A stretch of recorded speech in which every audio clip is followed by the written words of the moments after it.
Good evening, ladies and gentlemen. Welcome to the special town meeting of December 21st, 2016. Ms. Stevens, would you like to lead us in the pledge? Pledge allegiance to the flag of the United States of America and to the republic for which it stands, one nation, under God, indivisible, with liberty and justice for all.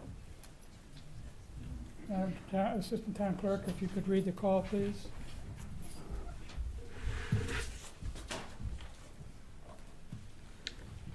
Notice is hereby given of a special town meeting of the Town of East Lyme to be held on December 21, 2016 at 7 p.m. at the East Lyme Town Hall Upper Meeting Room for the following purposes. 1. Special appropriation $13,350 for the 2016-2017 fiscal year Connecticut Department of Transportation Comprehensive DUI Grant. 2. Special appropriation $398,444 for the planning and design for modifications and upgrades to the East Lyme Well 1A and Well 6 water treatment plant project, and authorizing the issuance of $398,444 bonds of the town to meet said appropriation, and pending the issuance thereof, the making of temporary borrowings for such purpose. And this was recorded in the town clerk's office, posted on the signpost, and advertised in the day paper. Thank you, Madam Town Assistant Clerk. Okay, so we'll go over the ground rules as usual. Under Connecticut General Statute 7-6, you must be an elector of the town or 18 years of age, a U.S. citizen, and owning taxable property on the grand list of 10-116 in the amount of $1,000 or more. Under Connecticut General Statute 9-360, any person not eligible to vote but does vote may be subject to a fine of not less than $300 nor more than $500, imprisonment of not less than 1 year nor more than 2 years, disenfranchisement, or all of the above. I'll appoint the registrars as tellers and checkers in the event we need them. And if you wish to speak, please come up to the podium and give your name and address for the record. And if you're not eligible to vote, please make that fact known before you address the meeting. I'd ask that you not discuss or have a dialogue amongst yourselves. Please address all questions or comments directly through the moderator. Only the items on the agenda will be acted upon, and a motion may be made to approve an expenditure, disapprove an expenditure, or reduce an expenditure, but it may not be moved to increase an expenditure.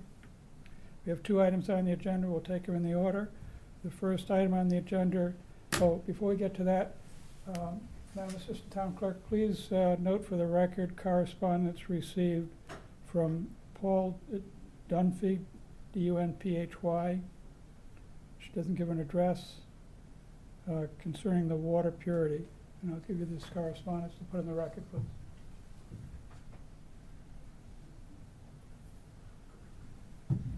Okay, the first item on the agenda is a special appropriation of $13,350 for the 2016-2017 fiscal year Connecticut Department of Transportation Comprehensive DUI Grant. Is there a resolution? Mr. Seri, is there a second? Second. I didn't hear Ms. Cheeseman. Is there any comment? Mr. First Selectman, would you like to be heard?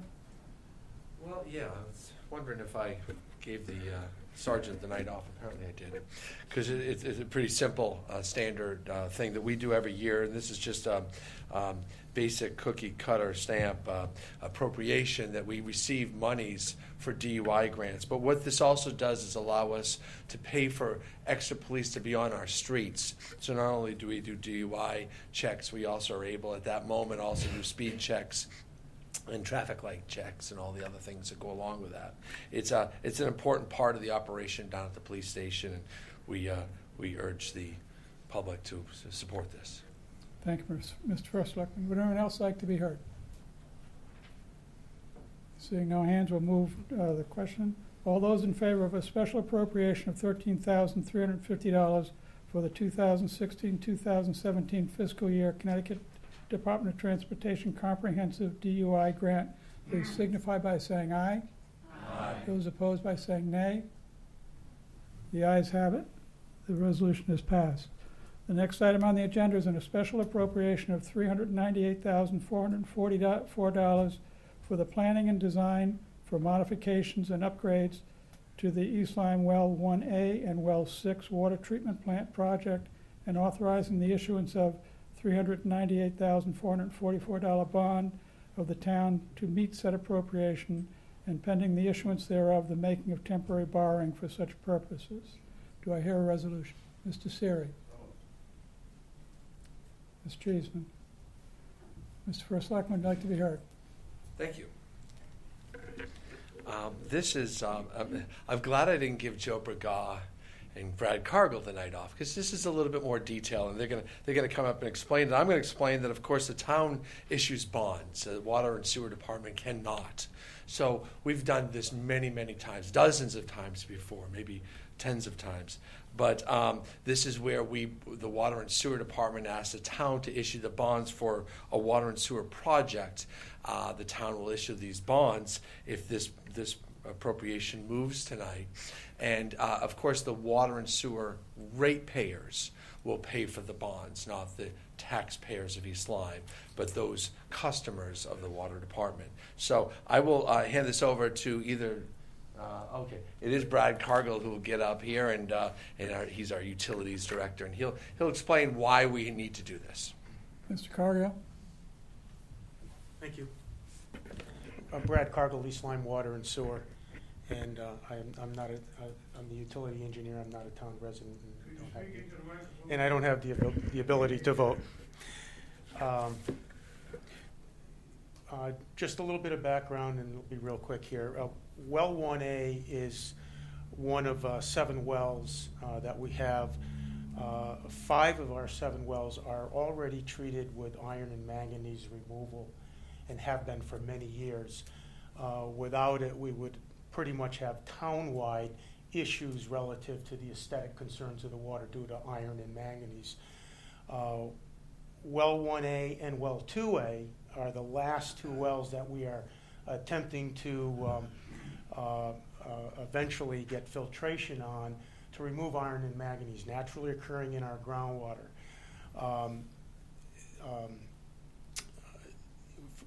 I think we would have probably started this project 10 years ago, but quantity was actually more of a concern 10 years ago than the quality. We had to actually, because we were under duress from the Department of Public Health, we had to work on improving water quantity, so hence we drilled new wells, we did the regional interconnection, but this was always a project that needed to come to the surface after that was completed.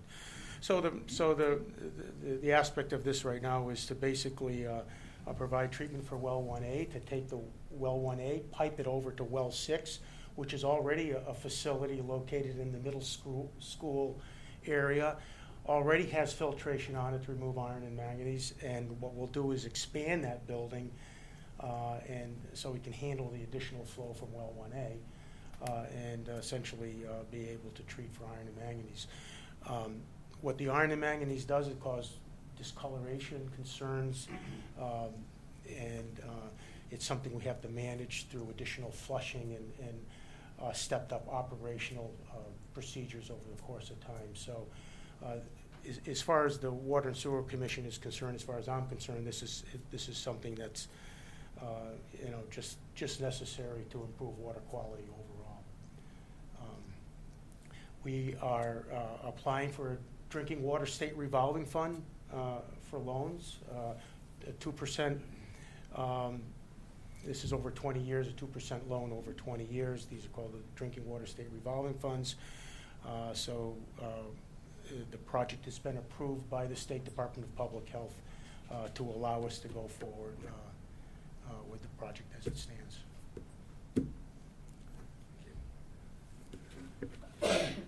Thank you, Mr. Cargill. Would anyone else like to be heard? Mr. Rando.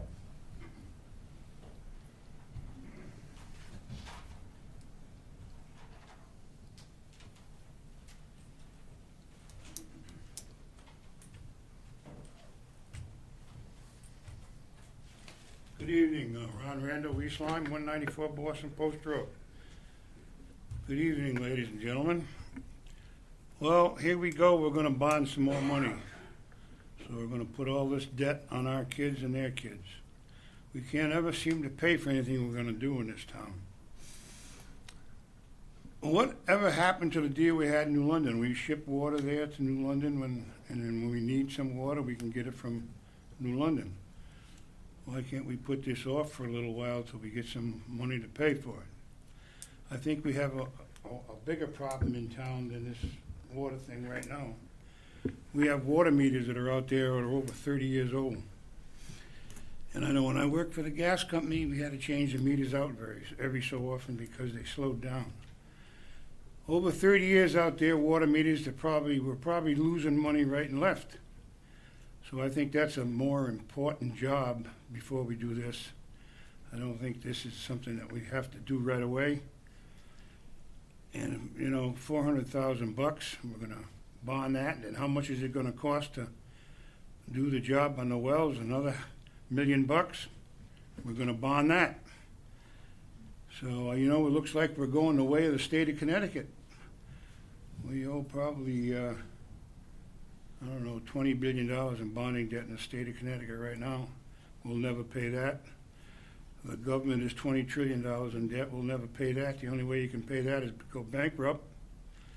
So I personally don't think we would spend this money right now. I think we rushed out. We had to have new fire trucks, which we didn't need. We could have fixed the old ones and saved up some money to do this, but we don't think like that. Just reach in the taxpayer's pocket for more money. Well, the time has come, like Donald Trump said, let's clean the swamp. Maybe that's what we got to do in the town of East Lyme, clean the swamp. Thank you. Thank you, Mr. Rando. Would anyone else like to be heard? Yes, sir.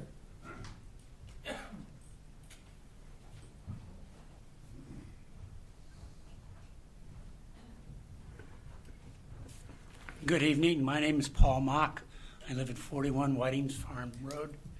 I've lived in the town a year and a half now. I actually have a couple of questions. One is, you mentioned 2 wells don't have treatment right now, 1A and 1B perhaps. So, you know, why are we doing one and not both? Okay. Anyone like to answer Ms. Mock's question? Well, we get all the questions out and then. Okay. And the second question was for the $398,000. What is that doing? Is that designing or construction, or you know what is the scope of that?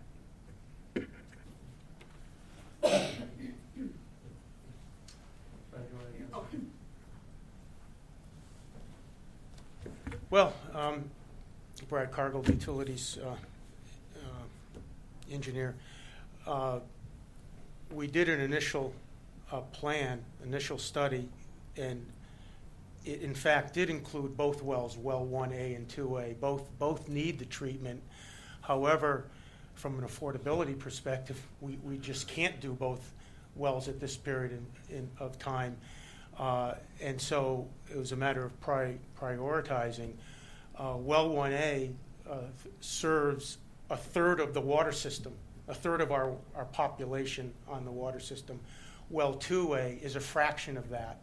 So for the best bang of the buck is to at least initially consider doing well 1A, and that's where we are.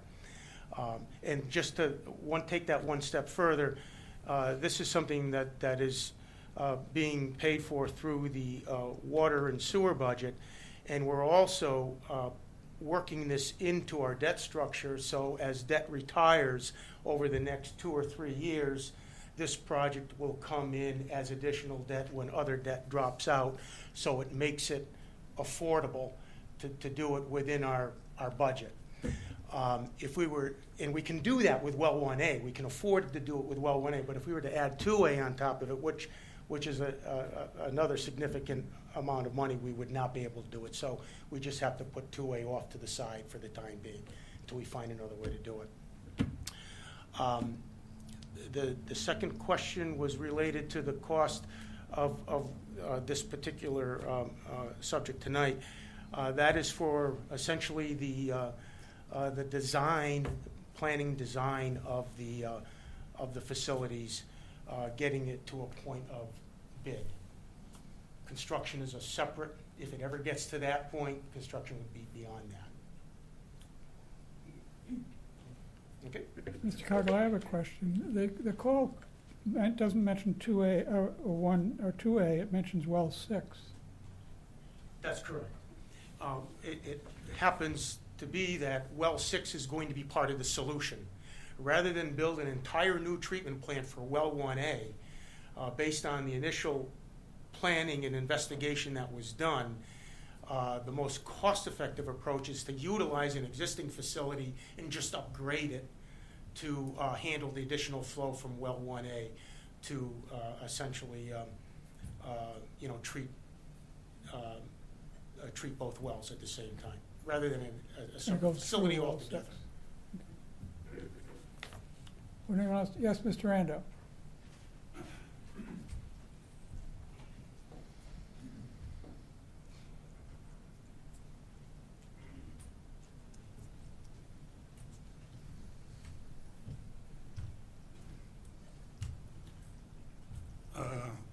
Through you, Mr. Moderator, this gentleman, so we're going to do 1A, and we're not going to do 2A. So down the road, we're going to have to do 2A sometime. Is that right? So by that time, it's probably going to be double the cost that we got to pay right now to do 2A. So you think you're saving the town some money doing it like that? I'm asking you, sir. Through the moderator. Mr. Rando, he doesn't have to respond if he doesn't want to. Right. So there's a dozen projects that need to be done. It will be done over the next 20 years. This is the project that's been prioritized and triaged, and it takes top priority. A third of the drinking water in this town comes from these two wells when we combine them. There's plenty of projects that need to be done. Filters that will need to be changed out, perhaps new wells to be drilled. This project needs to be done now. We can't do them all. I didn't say that. So when after we complete this, there might be another project that comes up that's the next priority. So we can't afford to do everything we want to do today. Just can't. Well, we might have to be able to put something off if we can do it cheaper now. It would be then cheaper. 5 years down the road, we're going to be double the cost. I don't think that's really good planning. I really don't. So,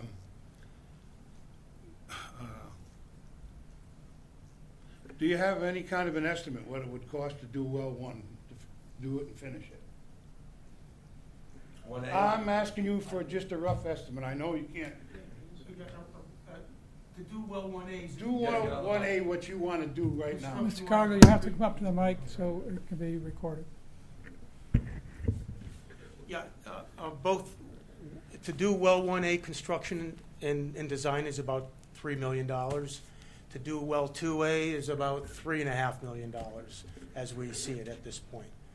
So to put it together, it does essentially double the amount at this point in time. So is 2A worse than 1A? It's going to cost a little more money? Well, the thing with well 2A is less critical of a water supply. It serves less area or less customers. It's a well we can take offline. We have flexibility of taking it offline when we want. Well 1A, we have no choice. It's our largest producing well, so we have to run it. And that's why we got to concentrate our efforts on that. Well 2A is something that we can get by without, running it if we have to. Okay, So, one more question. On the $398,000, is that figured in the $3 million? yes, it is. Mm-hmm. Thank you very much. Thank you, Mr. Coggle, Mr. Rando. Would anyone else like to be heard? Yes, ma'am.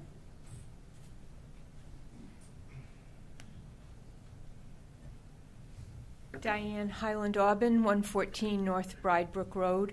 I've been a resident here for 15 years and have had to deal with the additives in the water. And while it is considered aesthetic, it does reduce our water flow. I have to replace shower heads very frequently because I'm not able to clean those. The faucet filters have to be cleaned very often, the screens. The department has been very, very responsive when I've called that it is so bad they come out and they change the filters in the system that has been installed in our home. But I wholeheartedly support this expenditure, and I had no idea how many people in town were served by that well. So I do say there's a lot of reasons why it needs to be done, and the restriction of the water flow and the upkeep just on our part in our home would be greatly appreciated to have that taken care of. Thank you. Thanks, Ms. Hyman-Dobbin. Would anyone else like to be heard? Seeing no hands, we'll move the question. All those in favor of a special appropriation of $398,444 for the planning and design for modification and upgrades to the East Lyme Well 1A and Well 6 water treatment plant project and authorizing the issuance of $398,444 bond of the town to meet said appropriation, and pending the issuance thereof, the making of temporary borrowing for such project. Please signify by saying aye. Aye. Those opposed by saying nay. The ayes have it. The resolution carries. That being the last item on the agenda, I'll entertain a motion to adjourn. So. Ms. Cheeseman and someone over here. Our former town clerk will be the second. Okay, all those in favor of adjourning, please signify by saying aye. Aye. Those opposed by saying nay. We are adjourned.